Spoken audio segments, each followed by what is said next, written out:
Hello and happy Tuesday, everybody. Here's what's coming up tonight on News Center Now. Big storm coming on Thursday. How big? We'll get you details, and we'll have somebody from MEMA live in studio to tell you how to get ready.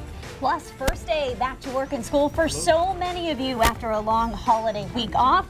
And it's a cold start. We're checking in with schools to see how they're taking extra precautions. And there's a pretty popular Facebook page out there with 30,000+ followers that gives out some fake news. We're going to talk to the person behind the page. This is News Center Now.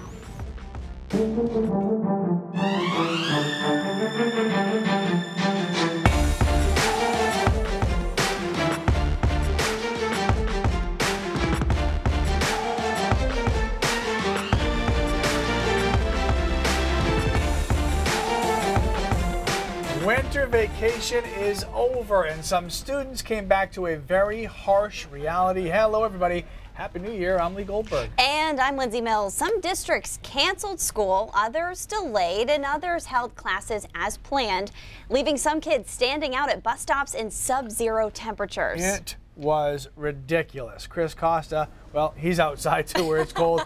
I'm nice and toasty. Hey, Coco, schools, some of them not even open today because of the weather. Yeah, Lee and Lindsay, that's right. Buses would not start at MSAD 6, and Noble High School in Berwick was closed due to a burst pipe. Still, many schools still held classes, leaving kids, parents, and teachers to handle the chill. In frigid air with the sun just rising, the wait for a school bus can be brutal. It's definitely cold, but I'm fine with it. It's cold, but I can handle it. Cold, very cold. You don't even want to wait in the car? I have my scarf. The rumble of a warm engine is a relief. Bus drivers in South Portland came in before dawn to make sure the buses were ready to run. How long did you let it run for? About 40 minutes. South Portland superintendent says classes happened as scheduled because he worried some students might miss the message about a possible delayed start, waiting outside for a bus that would not come for hours.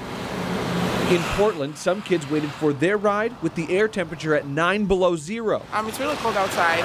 Yeah? Yeah. You don't mind going to school today? I'd rather stay home, so it's much better than being outside. In Scarborough, a delayed start let the air warm into positive digits. Happy New Year, welcome back. Wentworth Intermediate Principal Kelly Crosby welcomed the students back after an extra 2 hours of vacation. I think it was the right call. If we have 54 square miles in this town and the temperature is crazy different regarding how close you are to the ocean, and kids out at the bus stop at 6:30, 6:40 in the morning, it was the right call. Some parents say the inconvenience is worth their kids' safety. Yeah, I don't mind at all. I want our kids safe. So I think having the delay is smart, and being a couple hours late, I think everyone's going to understand. It's been a cold week. Now, we talked to superintendents from multiple districts today about how they make these decisions. A lot of them said there's no one definite benchmark for canceling or delaying school, such as a cold air temperature.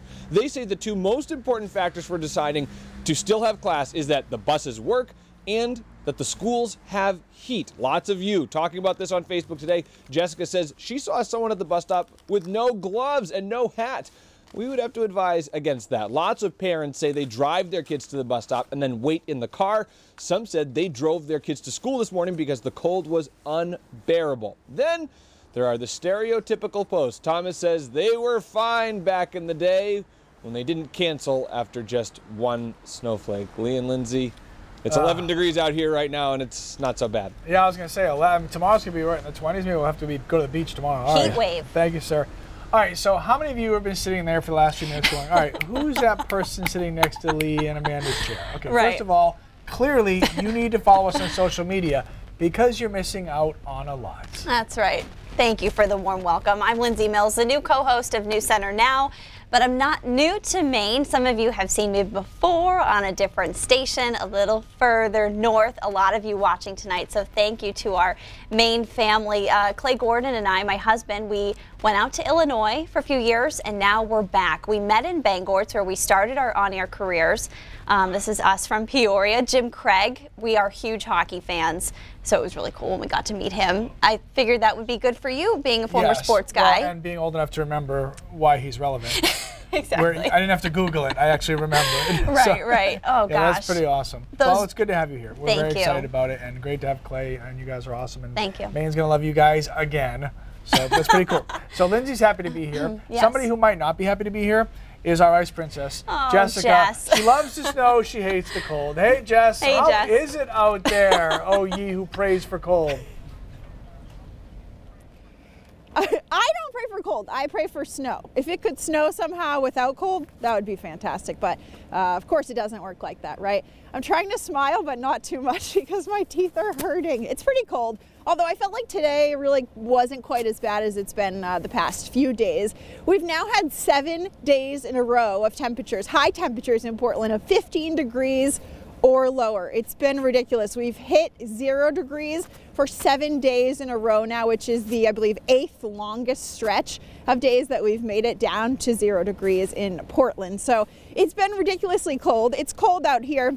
We're at East End Beach right now in Portland, and when we were driving here, it was so cold that you can see kind of way out in the bay. It looks like there's a little layer of ice, and there's some ice, of course, where the water comes in and then it goes back out over the rocks. So again, it's freezing. We're freezing out here, but we'll update you more on what's going on with the cold. Some good news is that we are going to warm up as we go throughout the next couple of days, and by warm up I mean 20s, but hey, if that's what we can do, I guess that's what we'll be doing. Guys, send it back to you in the nice warm studio. Keith? Well, Jess, you can't stop smiling. Smile is your favorite. It's your favorite thing to do. It is cold. It is cold. I'll give you that. Thanks for standing outside. We do appreciate that. Yes, the warm-up is coming because a storm system is coming, which is often how we end these cold streaks. It doesn't look like much. A couple rain showers off the east coast of Florida, but it will develop into a powerful storm system by tomorrow. And by Thursday morning, it'll be sitting east of the mid-Atlantic and will begin a rapid transformation into a very strong storm system that will move into Maine Thursday morning into Thursday afternoon and reach its peak on Thursday night. As you can see, there's quite a bit of snow coming along with this storm, but it's really, I think, the winds that we have to be most concerned about. This is another look at the same model, looking at the winds aloft, and you can see a lot of purple here indicating wind speeds in excess of 50 knots. So when we're talking about the forecast for this storm on Thursday afternoon, Thursday night, it's not just snow, and trust me, there'll be plenty of that. It's the winds, because guys, power outages would be a big problem with this storm, as it will be below 0 again next weekend. So we'll talk about the timeline and snow amounts in a few minutes. All right, Keith, and speaking of that, many of you will be preparing ahead of that storm Thursday, and we're checking in with Susan Falloon. Yeah, she's with the Maine Emergency Management Agency for some helpful tips to make sure that everybody's ready for what's going to be coming. Susan, thanks for taking the time to join us. And how does the agency prepare 48 hours out for what it looks like it's coming, either the small version or the big version if it shifts? Well, right now it's a lot of conversations, and so we have been talking a lot with the National Weather Service, and as we continue to get closer to the storm, we're hearing that things are a little more severe than we originally thought they might be. We're also speaking with the utilities. They're also taking steps to prepare, and our biggest concern, I guess, is going to be the fact that we're going to have lots of heavy snow, and then we're going to see those freezing cold temperatures again, and that there may potentially be power outages. So that's really what we're concerned about, because if people don't plan ahead and have a backup plan for what they'll do if they do lose power, then the temperatures are going to be so cold that it could be very dangerous. Yeah, the heavy snow mixed with the cold, it's kind of the perfect storm there. Two big things happening there, two things at play. How can we prepare? What are some helpful things to know going into this? We have one full day to prepare tomorrow. We do, and what you often see is a lot of people rushing out at the last minute trying to get those supplies, and they're not able to get them. So what we really tell people to do is think about now what you would need if you can't leave your home for 3 days, up to 3 days. If you're stuck there, do you have enough food, water, medication, all of the essentials? Do you have enough clothing? Do you have a backup heat source? Make sure that you have all of those things so that if you can't leave your house, that you'll be okay. And then also have a plan if you do need to leave your house, because that's always an option too, that maybe you need to go to a shelter, find out exactly where you'll need to go, how you'll get there if you don't have transportation yourself. We do have people who maybe are shut in, have people come into their homes and they help them. And so do you have a backup plan for someone who can do that or might be able to get you to the shelter if you need to go there? Susan, the irony certainly isn't lost that this storm on Thursday will be 30 years to the day of the ice storm of '98, and we're obviously not projecting another ice storm like that. But what did we learn from 30 years ago that helps us today as we prep for these big storms? Well, we learned a lot of valuable things, and of course one of them being that we're much more reliant on our electronic devices, and that can be good and that can be bad because we can certainly get information out much more quickly. However, then if we lose power, then we sometimes lose those devices, so we become extremely reliant. So we know that we need to have an alternate means of communicating if we lose our cell service. We've also improved how we plan ahead for these types of things as a state agency, and we actually spent the last year doing a series of ice storm exercises, and so that really helped us hone our skills and make those new connections and update our plans and then practice those different scenarios. So we're in much better shape. We did get to exercise some of that in a real life scenario back in October. Certainly it's a lot colder now, and so what for a lot of people was a major inconvenience back in October could actually be a potentially deadly situation if people don't take the steps to prepare ahead of time. All right, Susan Falloon from MEMA, thank you so much for taking the time and for all those tips. Appreciate it. Thank you, Susan. All right, still to come on Now. It still doesn't really feel like work. A day in the life of a children's book author and illustrator coming up. And you may have seen this post on Facebook this weekend, why you might want to think twice before hitting the share button. That is coming up. Even though most holiday decorations have been taken down and stored away for next year, there is somebody other than Santa who still has Christmas on the mind, and my children. Exactly. It's Christmas again. Exactly. We just got done. Just remind them they still have to be good boys and a good girl for the rest of the year. I will do that. Well, on the heels of the release of his latest children's book, Matt Tavares is busy working on his next project, scheduled to be out in time for Christmas 2019. I traveled to Ogunquit to experience a day in the life of this author and illustrator, and I got a lesson in drawing myself. It still doesn't really feel like work. For most of us, the days of drawing are in the distant past. But not for Matt Tavares, author of the Christmas children's book Red and Lulu, released late last year. Everybody draws when they're in kindergarten, but a lot of people stop at some point. So I just kind of kept doing that stuff as I got older. Tavares also illustrates his books, nearly 20 of them. His biggest critics, his own daughters. There have been pictures where, I was debating whether to add some clouds to the sky, and then my daughter came in and just said, like, looks like you need some clouds in the sky. I was like, all right, thank you. Yeah. Like Santa's elves, the work for this author never stops. Yeah, I'm working on what I have right here on my drawing table is illustrations for a book called Dasher, which I wrote and I'm illustrating now. It's the story of how Santa's team of reindeer became his reindeer, sort of kind of an origin story. Santa even dropped in to pose for illustrations. I'm just going through and doing all the drawing, then I'll go through and do all the painting. So I have a bunch of these. The long and tedious process of illustrating a book seems daunting, but for Tavares, it's all in a day's, or in this case, years' work. When he's not in the studio, Tavares travels to classrooms across the country, reading his stories and teaching children how to draw. This was an opportunity I could not let pass. A drawing lesson on how to draw a cardinal. Okay. This is something I've been doing at schools lately.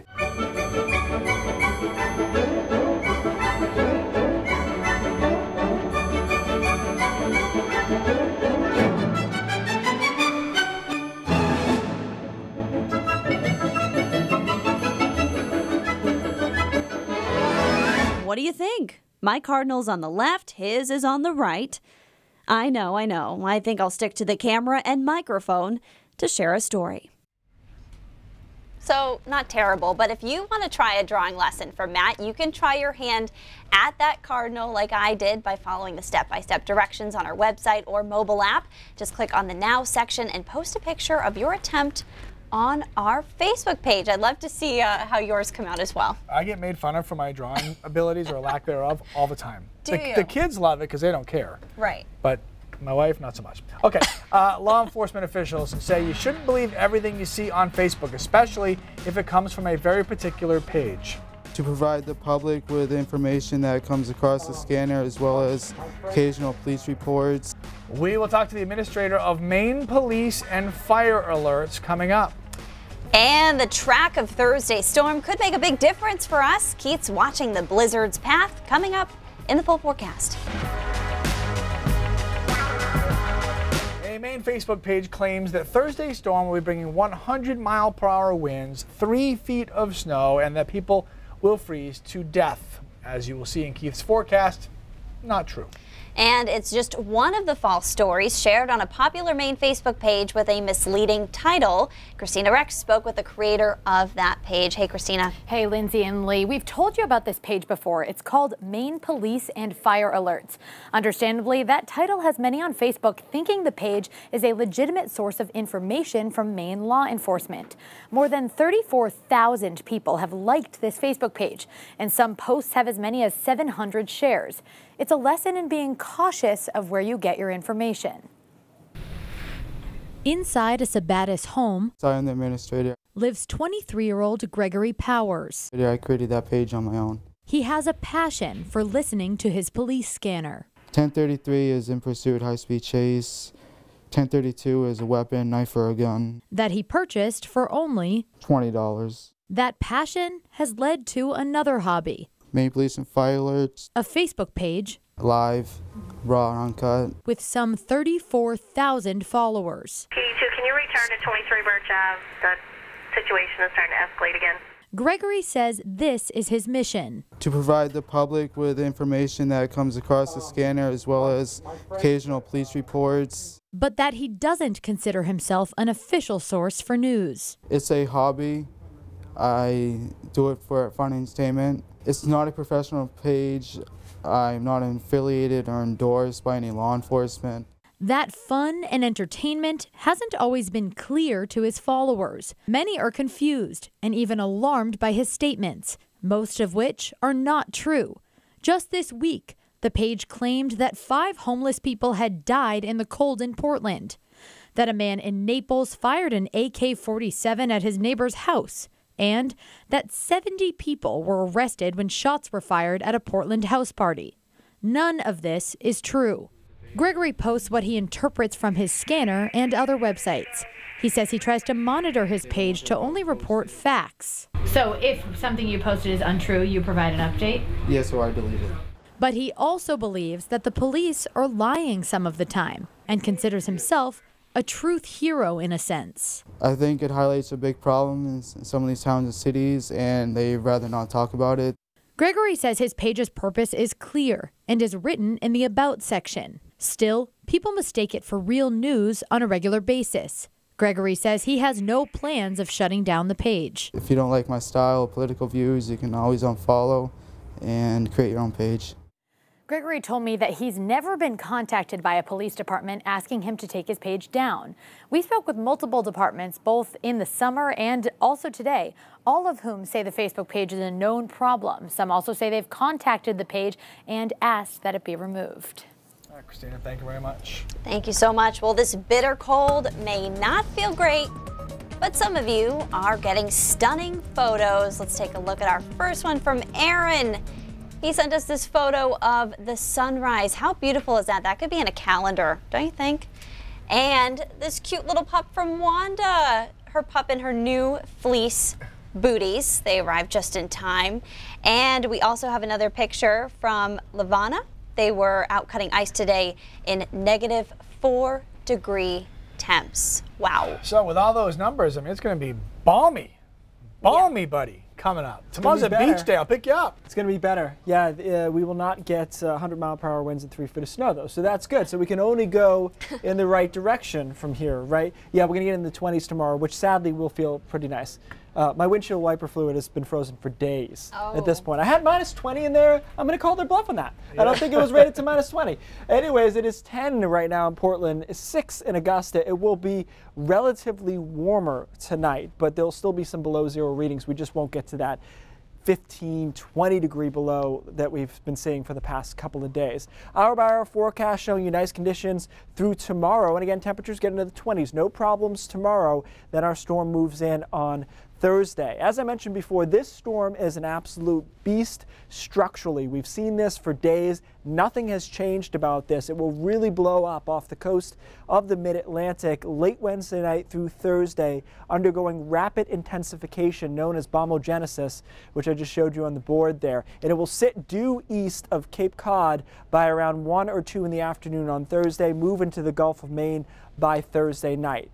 You know, track is always extremely important when you talk about snowfall forecasting, but with this storm, the stakes are very high. A wiggle to the west of 75 miles or so would mean the difference between 5 and 6 inches of snow or 20 inches of snow. Timing-wise, it starts on Thursday morning, relatively light, ramps up though by Thursday afternoon, and it is ripping snow on Thursday night. Snowfall rates up to 2 or 3 inches an hour, particularly over the mid-coast and down east. Continues through late Thursday night before moving out as we head into Friday with some light snow lingering on Friday midday or so. Here are snowfall amounts: 12 to 16 over down east Maine, a broad 6 to 12 inches, and then lesser amounts into the mountains of New Hampshire. But again, we have to watch the track very closely. If it shifts west at all, unfortunately or fortunately, depending on your position, we're going to have to take those numbers up. I think the bigger threat, though, are winds. Wind speeds over 55 miles an hour from Rockland Bar Harbor into Eastport, into Jonesport, and into Machias as well. That could be enough to knock out power Thursday night into Friday, which is very bad news, guys, because it is going to be brutally cold next weekend. So, in my opinion, order of threats here is wind, power outages, distant third is snow, right? I mean, even if we get 15 inches of snow, that's okay. Right. What we need to not have happen is knockout power before we get into this minus 25 stuff this weekend. So I'll keep an eye on the winds. That's what we'll be fine-tuning tonight and tomorrow. All right, sir. Thank you. All right, Keith, thanks so much. Now let's check in with Rob Caldwell. He has a look at what's coming up at 5:30. Hi guys, the people who live at a mobile home park in Brunswick have got some problems in this cold weather. They say that the owner of the park has sharply reduced the amount of water they get. Why do they accuse him of doing that, and what is his response? We'll take you to Brunswick to get to the bottom of the situation. And meteorologist Jess Conley is out with Stormy this evening. She'll tell us about the cold, how long it's here, when it's going to break. All that and more coming up on News Center at 5:30. All right, Rob, thank you very much. News Center now will continue after the break. Short raindrops today. Let's get to this on full screen if we can. Over 50% of people polled said that they could hear this GIF. It is silent, of course. They did a little research and they found that your brain was sending out signals that were anticipating you were about to hear a thud because of the motion of this. There's a couple like this. There's another one that has "We Will Rock You," and it's, here he is. So people hear this because they think that their brain should hear it. Try them. There's a bunch of them online. Did you hear it when you watched? I didn't, but I get why people would think that. Right. You know? All right. Well, Interesting. now you I don't have much creativity. You know that, Lee. Come on. We got to go. News Center 5:30 starts right now.